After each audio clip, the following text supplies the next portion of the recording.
Group পর্ব থেকে final পর্যন্ত প্রতিটি ম্যাচেই গোল, অ্যাসিস্ট ও দুর্দান্ত নেতৃত্বে দলকে সামনের সারি থেকে নেতৃত্ব দিয়েছেন মেসি। তবে পুরো ম্যাচে আর্জেন্টাইন অধিনায়ককে নিজের স্বাভাবিক ছন্দে খেলতে দেয়নি ইউরোপের দলটি। বলের নিয়ন্ত্রণ নিজেদের কাছে রেখে এবং মেসিকে বারবার রক্ষণভাগ ও মাঝ মাঠে ফিরতে বাধ্য করে স্পেন। তাদের পরিকল্পনা সফলভাবে বাস্তবায়ন করে। যে মেসির কাছ থেকে বল কেড়ে নেওয়াই ছিল প্রতিপক্ষের জন্য সবচেয়ে কঠিন, সেই মেসি ফাইনালে যেন বলের স্পর্শ পেলেন কম।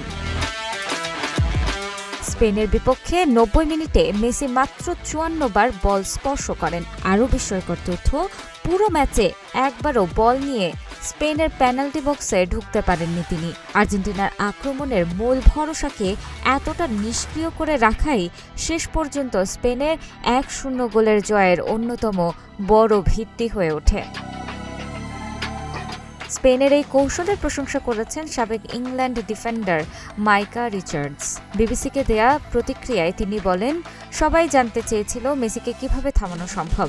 তার মতে এর সবচেয়ে কার্যকর উপায় হল বল নিজেদের দখলে রাখা এবং মেসিকে উল্টো দিকে দৌড়াতে বাধ্য করা। স্পেন পুরো ম্যাচে ঠিক সেটিই করেছে।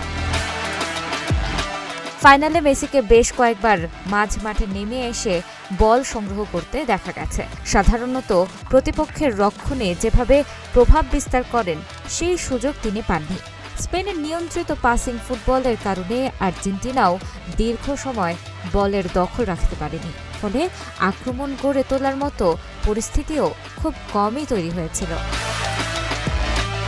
তবে একটি ম্যাচের পারফরমেন্স দিয়ে মেসি পুরো বিশ্বকাপ বিচার করতে নারাজ রিচার্ডস। তার মতে পুরো টুর্নামেন্ট জুড়ে আর্জেন্টিনার অধিনায়ক ছিলেন সেরা ফুটবলারদের একজন, এমনকি অনেকের চোখে তিনিই ছিলেন সেরা। তানাজা আফরিন, গ্রিন টিভি ডিজিটাল।